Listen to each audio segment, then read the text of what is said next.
Welcome to the Ultimate Coach Podcast, Conversations from Being, inspired by the book, The Ultimate Coach, written by Amy Hardison and Alan Thompson. Join us each week with the intention of expanding your state of being, and your experience will be remarkable. Remember, this is a podcast about being. It is a podcast about you. To explore more deeply, visit theultimatecoachbook.com. Now, enjoy today's conversation from being. Hello, O. I know that we affectionately refer to you as O on Instagram, so I don't want to call you by your full name, but I feel like just for a point of reference for the people who have read the Ultimate Coach book, I will say your full name. So welcome to the Ultimate Coach Podcast, Oren Harris. Thank you. I'm happy to be here. Thank you for having me. You know, before we came live, I was mentioning that I've been so inspired with your content on Instagram. And I was really curious when I saw your name in the Ultimate Coach book, which way the inspiration went. And to that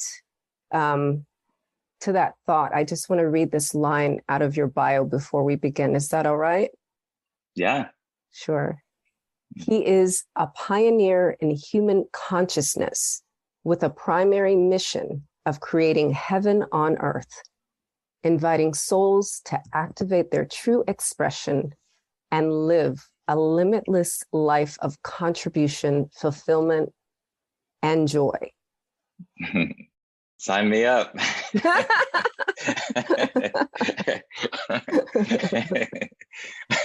I mean, if that is not the most beautiful definition of being, I don't know what is. Thank you. I appreciate that. You're very welcome. Tell me more. Where did that come from? I came from a lot of devotion and the school of life, the school of my soul, and the school of love. Revelation, realization, integration over and over and over and over again to, and speaking to even the idea of being limitless or living a limitless life, I've discovered for myself. And I believe that this idea of living our highest potential, our truest potential, we don't even really begin to approach that as a possibility until we get beyond ourselves or our idea of ourselves. And so our wisdom, skills, ability, background, grit, all of these things are parts of our potential and our capacity to live, to love, to give, to serve, to fulfill our mission, our purpose, our destiny. And it's only one piece of the puzzle, that which exists beyond our name, our history, our form, how we've defined ourselves, our experiences, our emotions, whatever we call that, is this huge part of the totality of who and what we are. And that's where the reservoir potential becomes infinite now. And so, back to the bio statement and like how I arrived at that as a mission, as a purpose, as something that I'm devoted to, it's been both a series of consciously exploring, developing, and enhancing myself and my offering to the world, my giving my gifts, as well as simultaneously kind of being burned, that sounds a little dramatic, forged in the fire of truth and love and awakening to that which exists beyond the finite definition of myself, right? And so it's kind of been a path of awakening, intersecting with self-actualization. So like self-realization and self-actualization, which now comes into the realm of potential and performance and, giving our gifts in whatever ways that we are to the best of our ability. And so my pathway has been a combination of the two of those. And both sides of that equation, you could say, are fueling each other and essentially inseparable. And so when I say love and how love connects to our gifts and the fulfilling of our potential, is that love takes us beyond the borders of ourself or our ideas about ourself and opens up our channel to where God within, life itself, our soul can actually move and express and give even more. And so that's why that's a key to living our highest potential or our divine potential, not necessarily just our human potential. And so, through a lot of avenues, I guess you could say, I've been cracked open, died, reborn, resurrected so many times in the school of life, in the school of love, in soul school, while simultaneously consciously pursuing and seeking knowledge and developing also my skills and acquiring, or not even acquiring, just becoming more wise, if you will. All right. And you put the two of those together, that is a picture to me of heaven on earth, as above, so below, as within, so without. And also of, I guess, being more in harmony or unifying all parts of our experience, body, mind, heart, and soul or spirit. Like that's the whole being. All right. So I think that's a pretty solid synthesis of a lot that goes into that little paragraph in my bio. And believe me, we're gonna break that down. That's what this whole conversation is gonna be about. That. Nice. That was the trailer. Now we're gonna break it on down. Yeah, those are the highlights. And you are what Steve Hardison calls a master, and I would say because you are a continuous student of yourself and of all that is.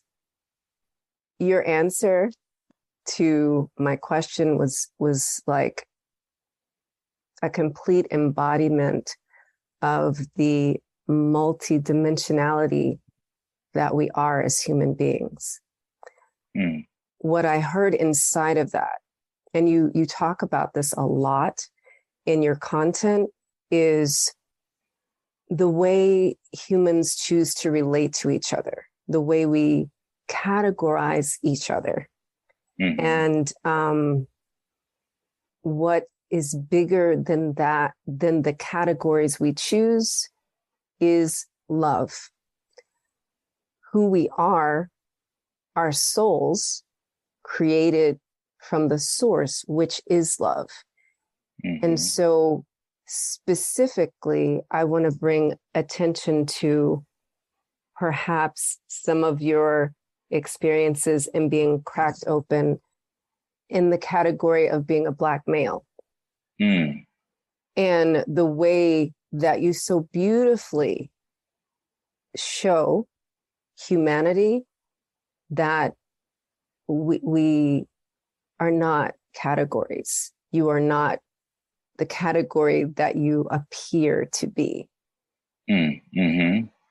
So tell me more about that.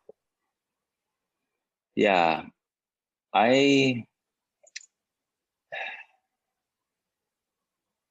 one significant point of realization that then became a point of conscious exploration was just realizing this phenomena of people pleasing, right?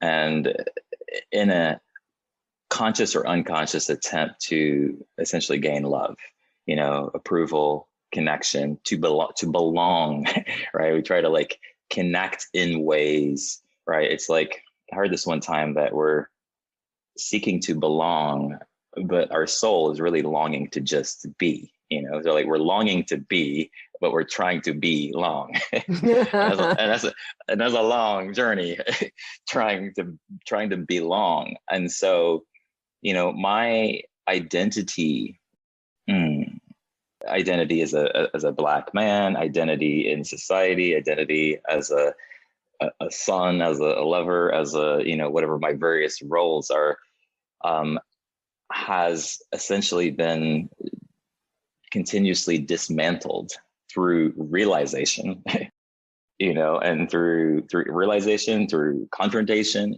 just, and that's kind of what I mean by being cracked open. And so, people pleasing, I'm bringing that up because it was one of the things early on that I realized, that people pleasing was an unwinnable game.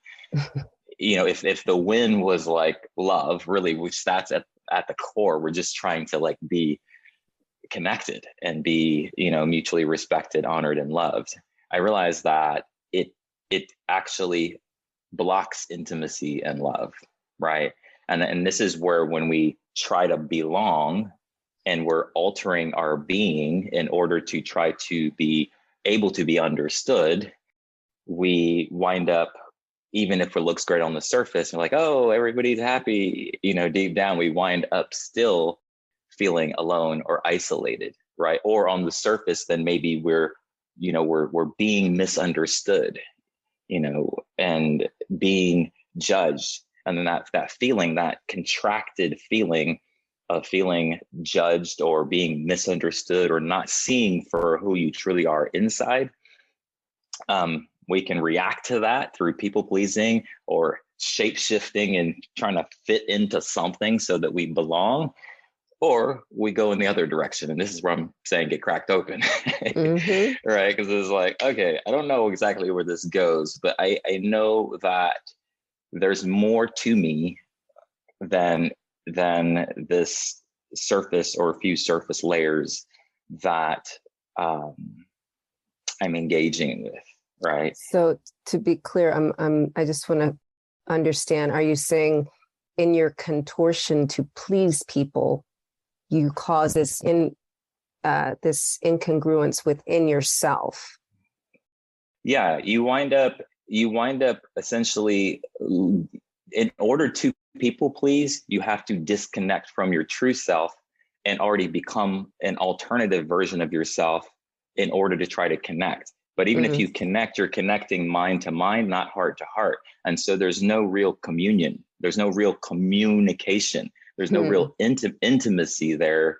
And it has its own side effects. One of them is loneliness. One of them is isolation.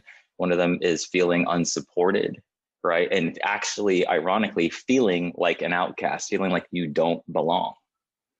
And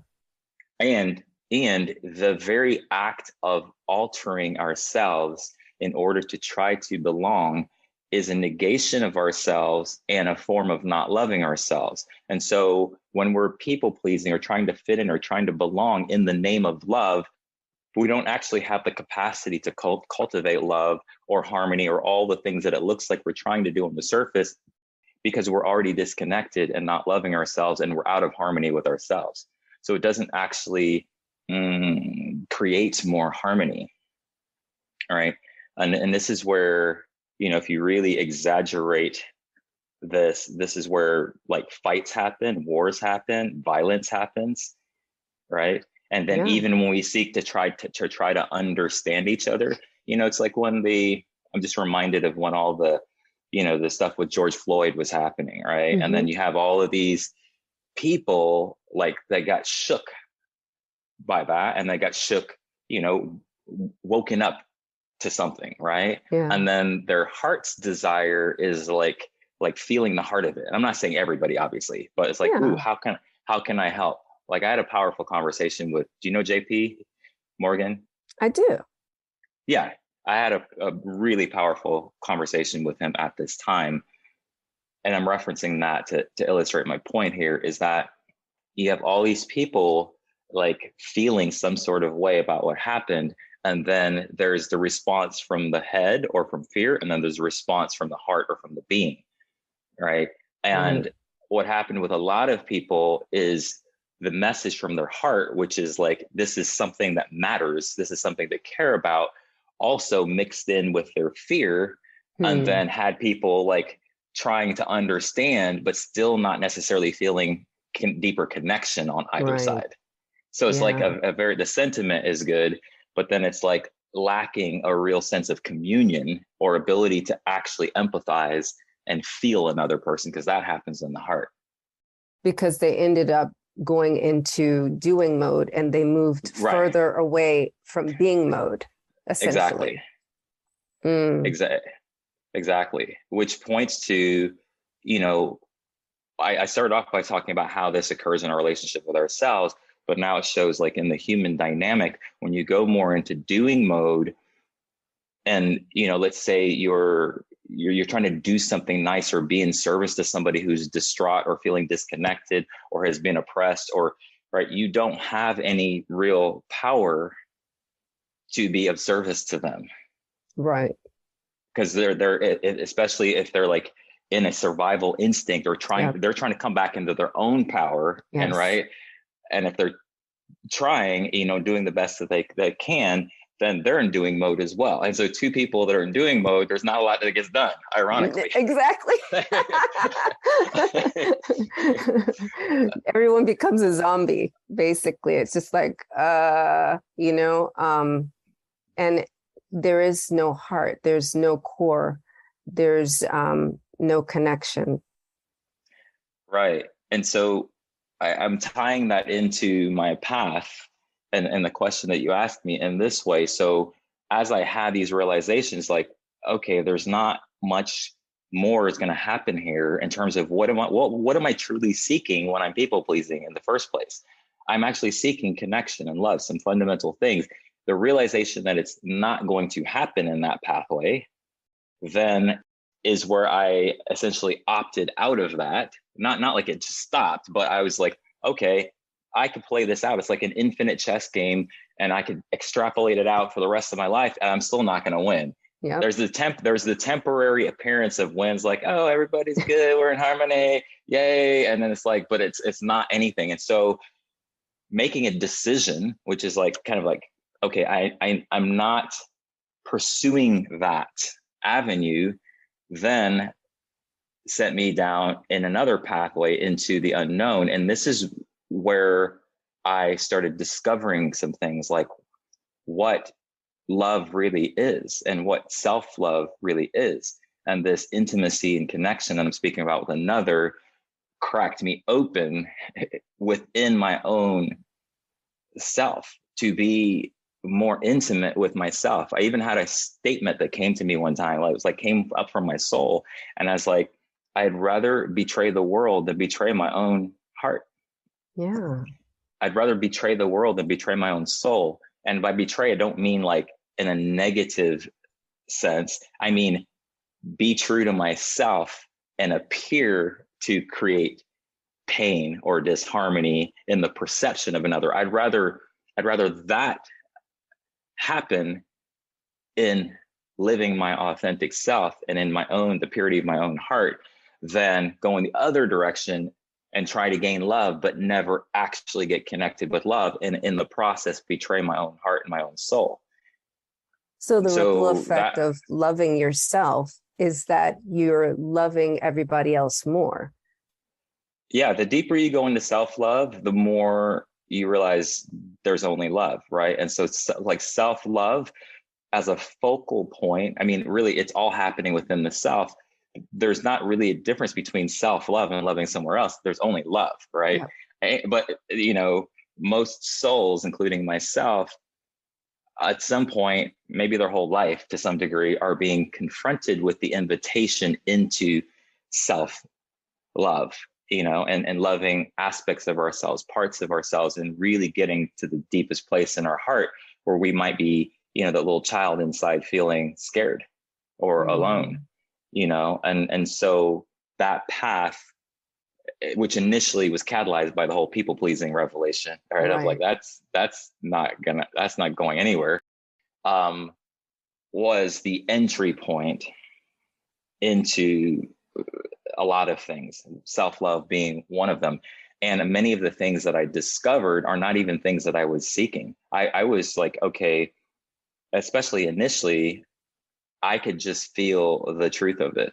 And as I leaned into it more, I started discovering love more, true self-respect. I started learning what trust actually is at a fundamental level. And then I start seeing all these other awesome bonuses, like being in the flow and the magic of life. And like, why do I seem like to be lucky or seem to be in the right place at the right time? You know what I mean? And then eventually I started teaching about all of these things and sharing and mentoring. And it sounds like you became like a vortex for everything that you truly desire and all the abundance that's really waiting for you. And for any soul that actually goes on the same journey of discovery that you've gone on. 100%. You know, I also discovered or remembered how I'm a sensitive soul. Back then, I didn't even never even knew the term, like, you know, highly sensitive person, sensitive soul. I wasn't, but I was very well versed in the sense of I was experimentally experiencing these things. And that's what I mean by, like, a lot of my learning came from the school of life. It's not something that I saw or learned in a book. Oftentimes I would see something in a book after I was already learning it. And I was like, oh, that makes sense. I'm like, oh, for sure. Or I'd start speaking about it intelligently and with precision.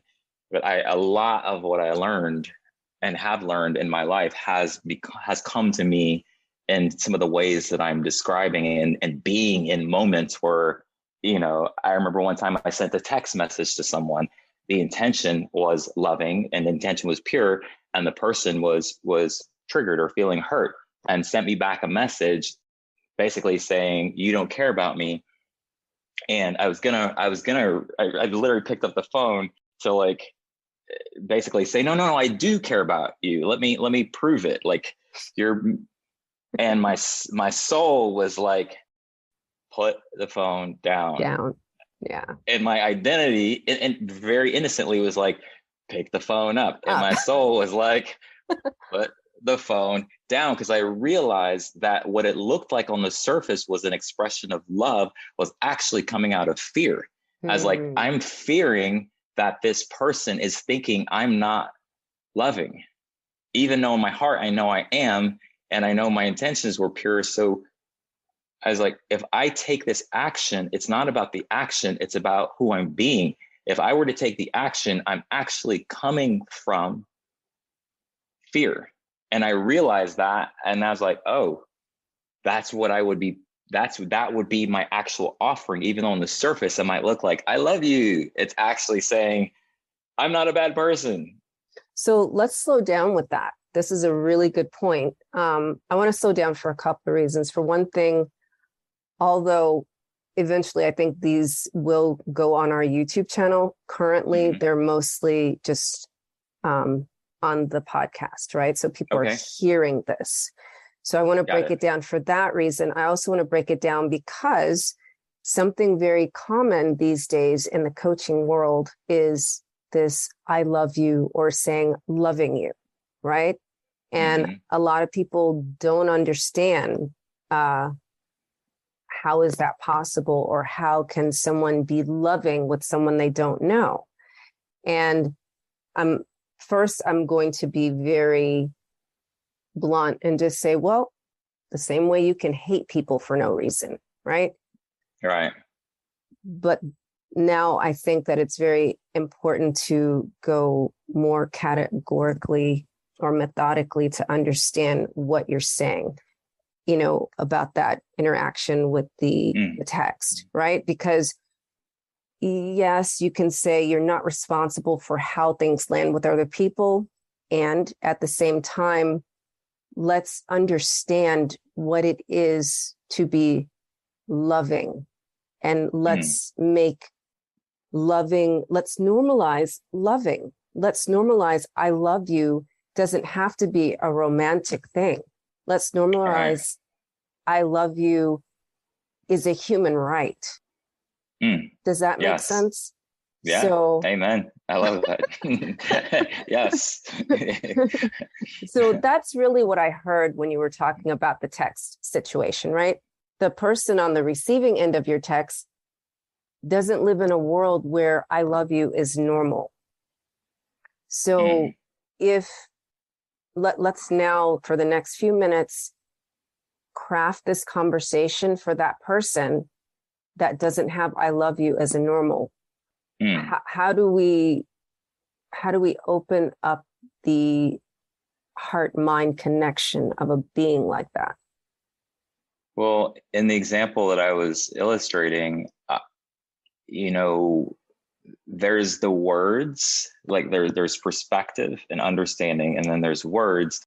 And the perspective that we offer, the understanding, the words that we offer are really only as powerful as our being and where we're coming from. And so, to play out the rest of this story, paraphrased, when I didn't pick up the phone, immediately the feeling inside, that the tension initially got louder, right?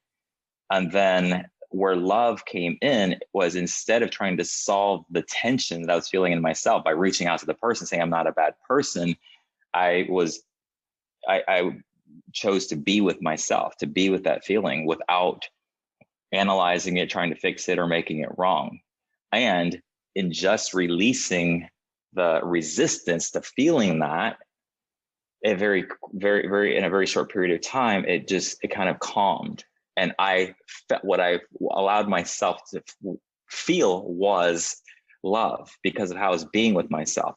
And now how that then extends to the relationship now. So then anything that I said, because then I like, okay, now whatever I'm going to say, if I'm feeling the impulse to say something, to invite that other person, now the intelligence, because I'm connected to love, the intelligence of my heart knows what to say, how to say it, who to say it, when to say it. And there's a simplicity now because of the beingness. Otherwise, it's complex. If you're trying is a red flag. Like, trying means you're already disconnected. Otherwise, you're not trying, you're just doing, you're being. And so then now when you offer something, you're offering more than just the perspective and the words. Your being is an invitation. Your being is sending a message. This is what happened in my conversation with JP. And, he was seeking understanding and perspective, but he was seeking to feel more power in his heart and unleash his leadership and be, part of the solution and not part of the problem. That was his goal. And how we actually got there, though, he messaged me a few days later and said, I really appreciate the perspective, the wisdom. I learned a lot. He said, the most impactful thing, he said, being in the presence, in your presence, liberated the shame from my body and freed my heart.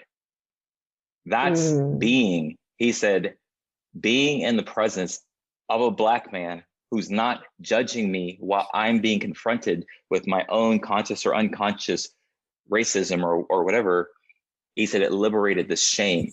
You see, so that's beyond words that I could offer him as an invitation to love. And that is a picture of what love feels like and is expressed, that in a way that actually can penetrate someone's heart and be an invitation into their heart versus getting them more in their head if they're already in their head.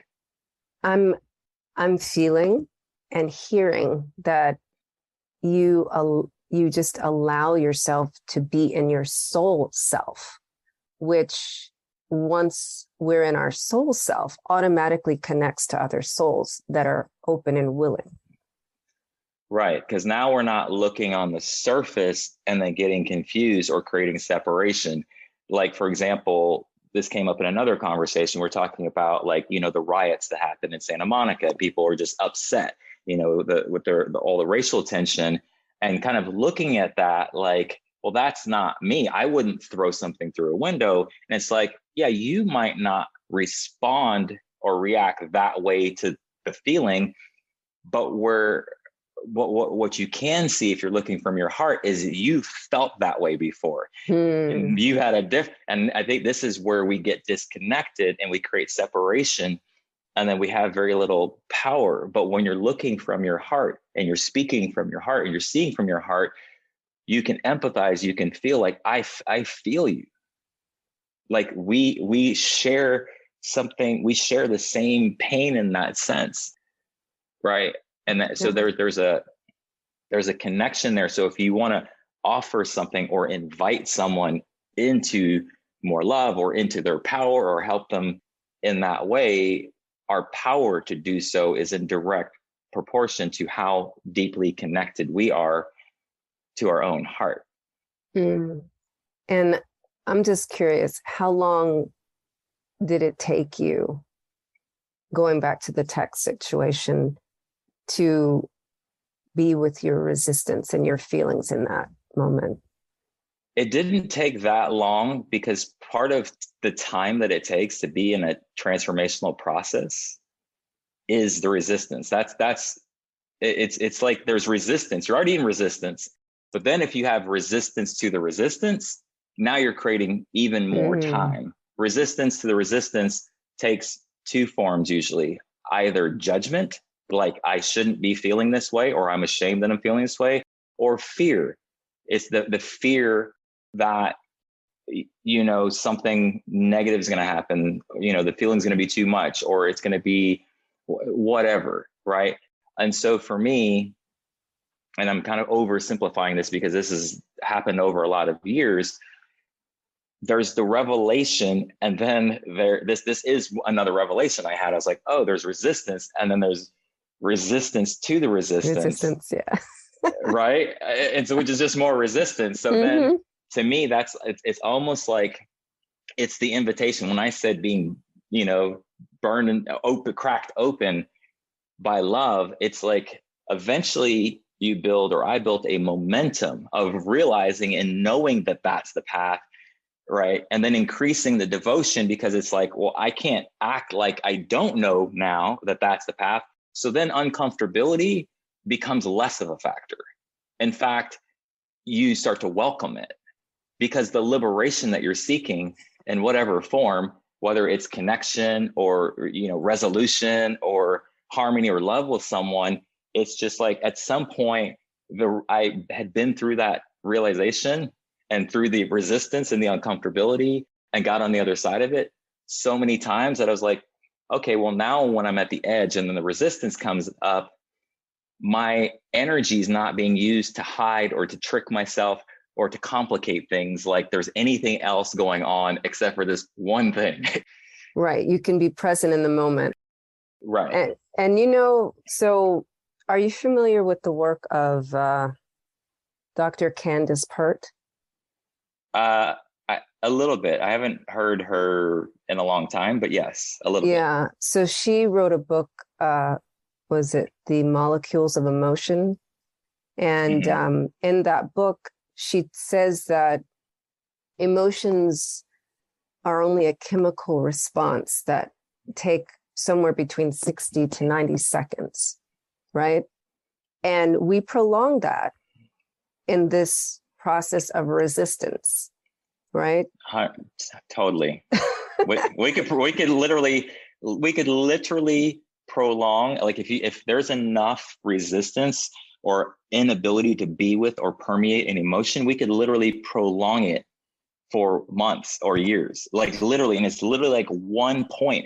And that's why if you penetrate that point with your will, with your courage, or if you just can't fight anymore, that's why sometimes miracles happen, because suddenly you unleash all of this energy in one moment, right? Yeah. And so that happened to me again so many times that then my devotion really kicked in. And once you're in devotion, it's like I actually said this to Steve one time and he loved it. I said, devotion is like a transcended commitment, right? Mm-hmm. At first, you might need to use discipline to penetrate something like resistance, right?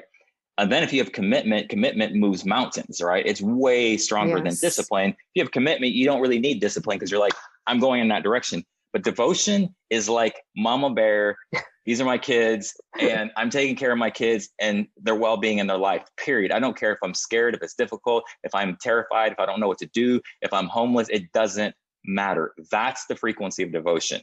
And when the more devotion you have, devotion transcends fear. Devotion transcends resistance. It doesn't mean you don't have fear or resistance. It just means that the fear or the resistance cannot accumulate enough momentum to drive you, because the devotion is now bigger than it. So the course correction, it winds up being faster. Yeah.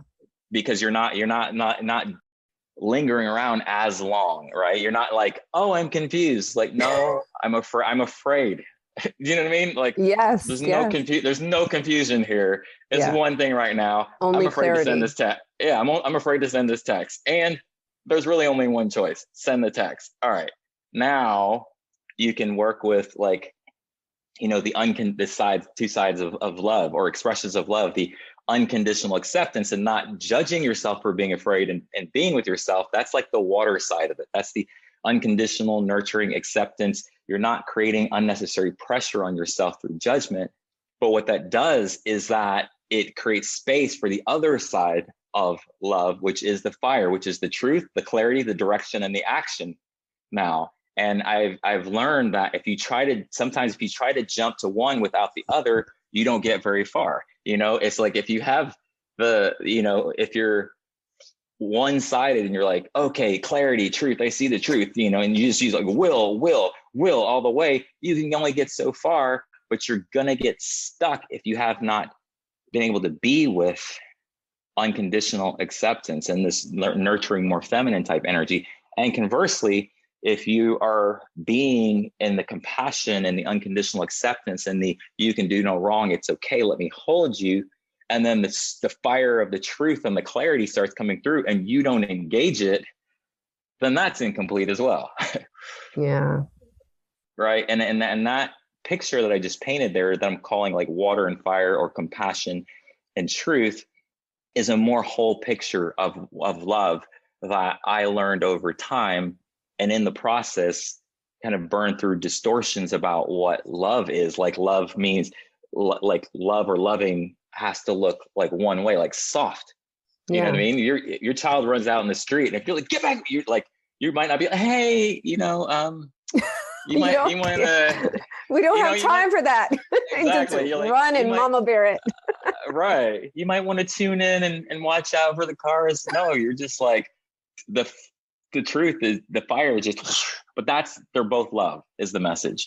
And that's a very deep realization that I've had revelation over and over and over and over and over again, that has enhanced my life tremendously and has been at the source of many, many, many, many, many, many miracles as well.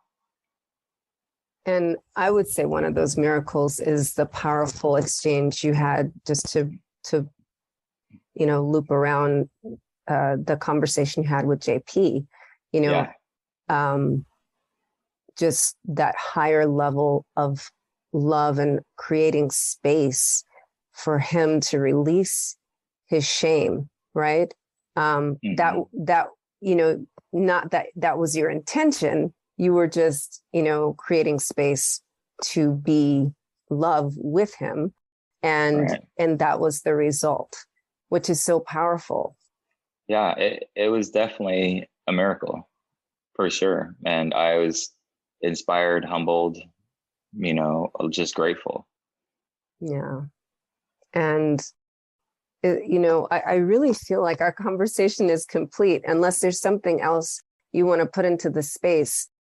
Yeah. Like how would you summarize, what would be the top 2 or 3 takeaways that a listener could gain from our time together?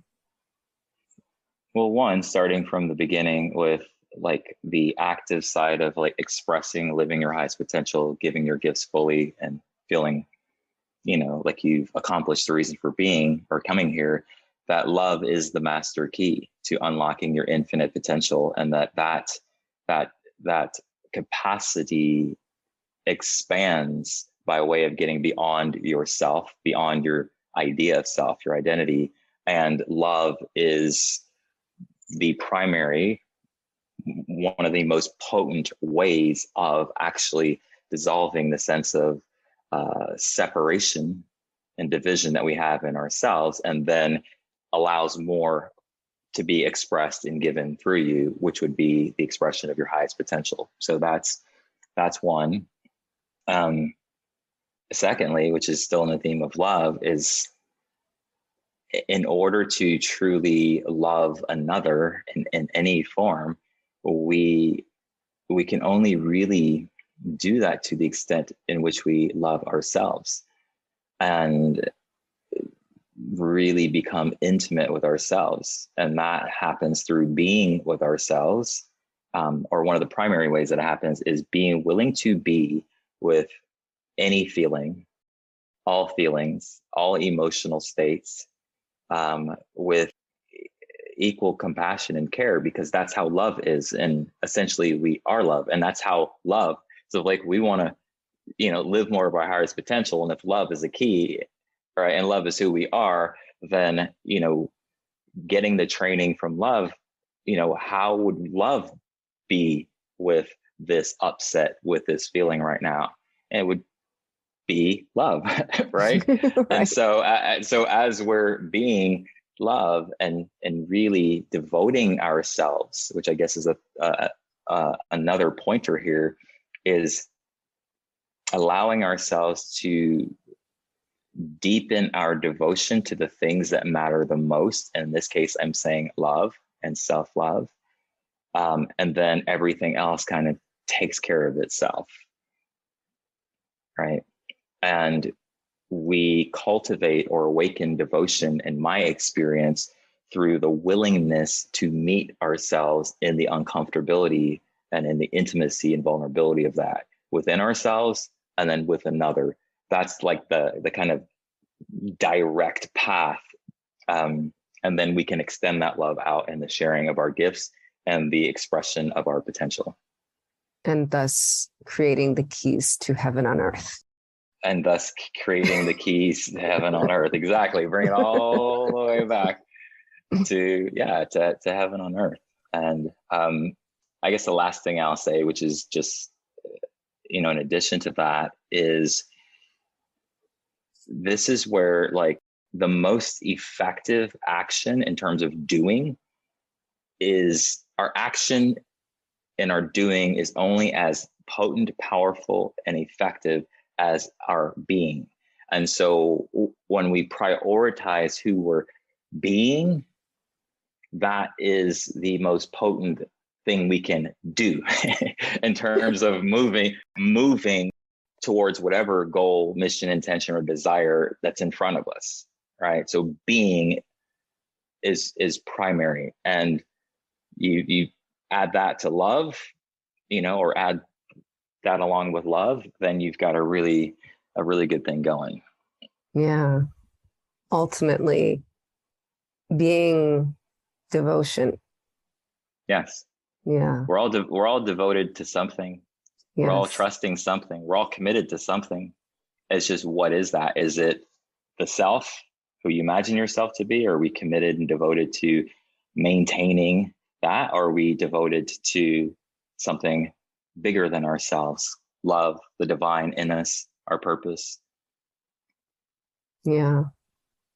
And through that, we can change the collective consciousness.